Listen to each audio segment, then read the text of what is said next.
the sound okay? Yeah, it's great. All right. So, just welcome again, everybody in the Sangha, and then also the people watching the YouTube. Hope you're benefiting from this reading and from the practice. This is going to be section 9 of the Precious Treasury of the Basic Space of Phenomena by Longchenpa.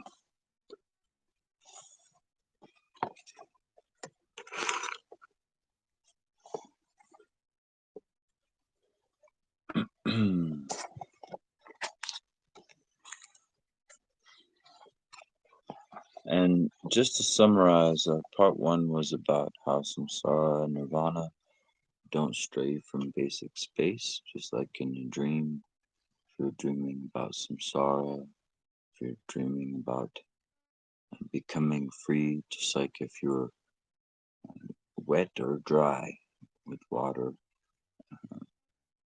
it's either way, it's in the dream. So the second part then is all appearances and possibilities, everything is the pure realm. The third part was the metaphors for the awakened mind. And then the fourth was going into the nature of mind. Particularly, it mentions in the fourth part how there's no outer or inner in regards to your mind. And then the fifth part, important because it talks about transcending effort and sense of trying to achieve something. And then the sixth part, I'm just sort of reiterating that everything is subsumed within the awakened mind, as doesn't really talk about the pure realm as we hear in part 2, but still along those lines, same sentiment.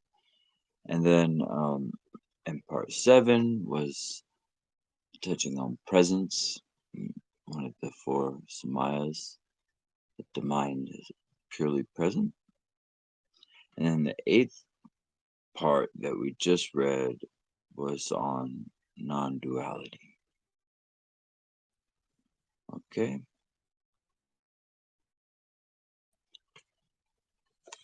so I'll read then. This is part 9, which deals with sort of if you've heard of Garb Dorje's three statements. This deals with coming to the decisive experience, they call it. Sort of being confident and, well, let's let Longchenpa talk about it. All right, got it there. Within the single expanse, supremely spacious by nature, awakened mind, equal to space, is pivotal. Focus on this key point and distill it to its vital essence.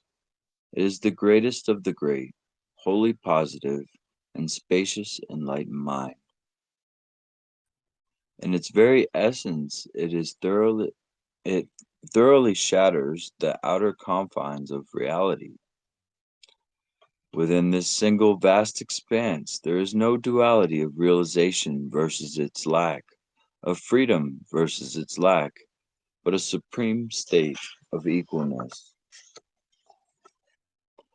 A Garuda whose wings have grown within the egg abides in the expanse of the sky once it breaks out of the egg. It overwhelms nagas and crosses directly over abysses. So also, a fortunate yogin who has realized the Vajra heart essence, just as it is, the pinnacle of all spiritual approaches, outshines those following lower approaches and crosses directly over the abyss of samsara. The freedom of everything, abiding in a supreme state of equalness, and is unacceptable to those involved in cause and effect, effort and achievement. But in the most sublime approach, it makes perfect sense as the ultimate meaning of unwavering equalness. Everything is supreme bliss, equal to space itself, the expanse of Dharmakaya. There is nothing that is not free within the expanse of Dharmakaya. The true nature of everything is experienced intuitively as the kaya of the Vajra heart essence. The dynamic energy of this heart essence is perfect within the body born of habitual patterns. Once the body of conditioned existence between birth and death is cast off, awareness is experienced as a oneness in no way divisible. Once one has gained the empire on the level of spontaneous presence, emanations occur without restriction, and one can engage in every situation without impediment. Such is the domain of a yogin who is effortlessly borne on the wind. While this is unacceptable to anyone involved in lower spiritual approaches, it is shown by the Ati approach to make perfect sense. It is the key point of the fruition. Since the magical illusion of origination occurs within what has no origin, it is the ordinary confused mind that characterizes things as involving causality. What the Atya approach reveals as the absence of causes or conditions makes eminently perfect sense, although it is unacceptable in lower approaches. The intent and conduct of Buddhas and ordinary beings are not separate. So it is the ordinary confused mind that holds samsara and nirvana to be a duality. What the Ati approach reveals as non dual makes eminently perfect sense, although it is unacceptable in lower approaches. Given the freedom in which it is irrelevant whether or not one has realization, to believe that freedom comes about through realization is the enemy of equalness. What the Ati approach reveals as a single state of equalness makes eminently perfect sense, although it is unacceptable in lower approaches. To hold that one cannot realize the inexpressible without relying on specific means to characterize it is a fool's attitude. What the Ati approach reveals as inseparability from the ultimate makes eminently perfect sense, although it is unacceptable in lower approaches. Although great perfection is timeless and infinite, without fixed depth or extent, to claim that it is unfathomable is a fool's attitude. What the Ati approach reveals is a boundless, unique state makes perfect sense, although it is unacceptable in lower approaches. The usual order of things is reversed within the single sphere of being, and so hope and fear concerning their fruition are cut through, a state equal to space, so vast, so supreme, the enlightened mind of victorious ones is equal to space. There is no renunciation or attainment, the expanse of a single sphere. This is timeless freedom. It is irrelevant whether or not one has realization. A yogin is content on the path equal to space with nothing needing be done. This timelessly awakened awareness that entails no object does not wander in samsara, for it is beyond all basis for confusion. No one at all is confused, for there is no context for confusion. Everything lies within the scope of basic space of phenomenon, a single lucid expanse. With no time frame, the spaciousness is equal to space itself. Samsara is primordially pure, a timeless and spontaneously present state of utter relaxation. One does not enter a state of freedom or attain nirvana. The unchanging vast expanse, samsara and nirvana, have never known existence. Here there is no frame of reference for renunciation or attainment, hope or fear, but rather a supremely spacious expanse that is the primordially enlightened ground of being. All things are mere labels, for in actuality they are bound beyond characterization or expression. Having decisively experienced that samsara is not confusion and nirvana is not freedom, let no one make any effort. Let no one try to meddle with or alter this. Awareness, with no breadth or depth, is not subject to restrictions or extremes, so give up any frame of reference. Awareness, involving no plans or actions, no coming or going, entails no time frame or antidote, so drop reification and effort. If there is a deliberate frame of reference, it is a cause of bondage. Do not rely on any fixed construct whatsoever. Let go in evenness. It is of no concern whether or not all phenomena are timelessly free. It is of no concern whether or not the way of abiding is pure by nature. It is no concern whether or not mind itself is free of elaboration. It is of no concern whether or not anything has ever existed within the fundamentally unconditioned genuine state. It is of no concern whether or not samsara and nirvana are by nature a duality. No concern whether or not thoughts and expressions are transcended. It is of no concern whether or not confused attempts at proof and refutation are demolished. It is of no concern whether or not the view to be realized has been realized. No concern whether or not you meditate on the ultimate meaning of the true nature of phenomenon. It is of no concern whether or not you engage in examination, since there is nothing to accept or reject. It is of no concern whether or not the way of abiding has ever existed as a fruition. No concern whether or not you have traversed the paths and levels of realization. No concern whether or not you are free of all obscurations. No concern whether or not the development and completion stages perfect your true nature. It is of no concern whether or not fruition of liberation is attained, and no concern whether or not you wander in the six states of samsara. It is of no concern whether or not the nature of beings is spontaneous presence. It is of no concern whether or not you are bound by dualistic perceptions of affirmation and denial. No concern whether or not you have arrived at the enlightened intent of the true nature of phenomenon. It is of no concern whether or not you follow in the footsteps of masters of the past.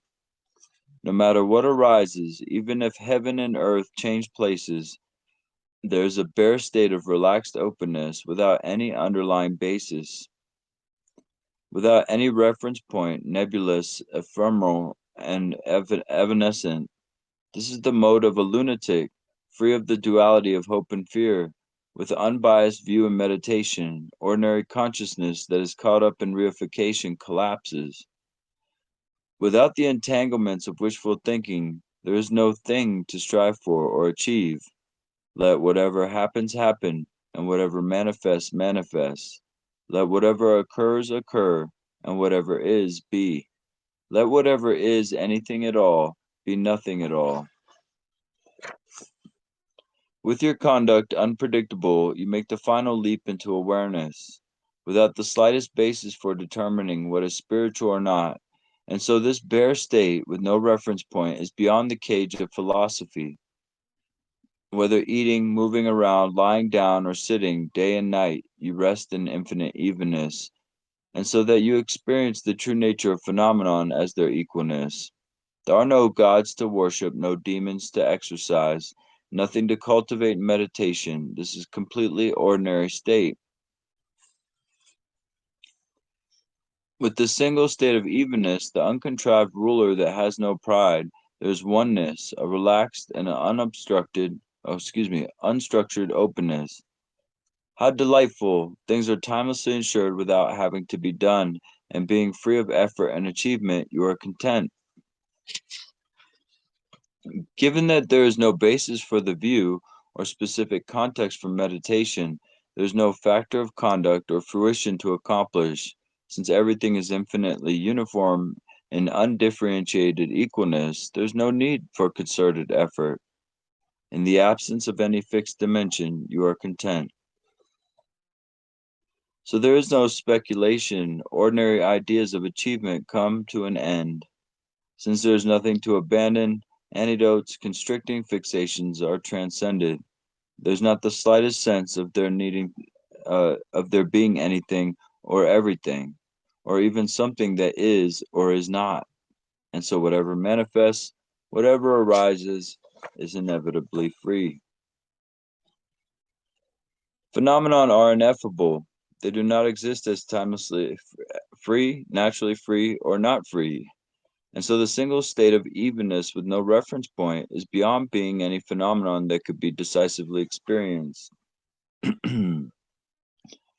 within the vast, within the spacious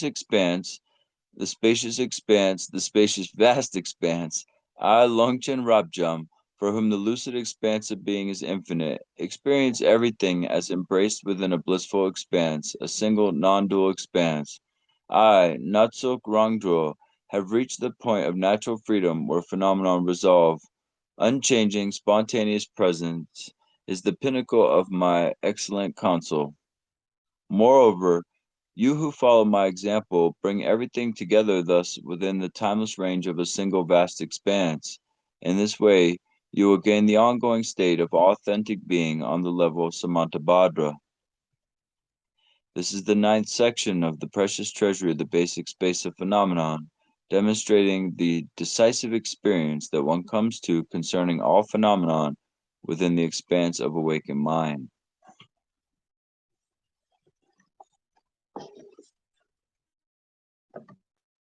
It is of no concern whether they say of no concern 100 times.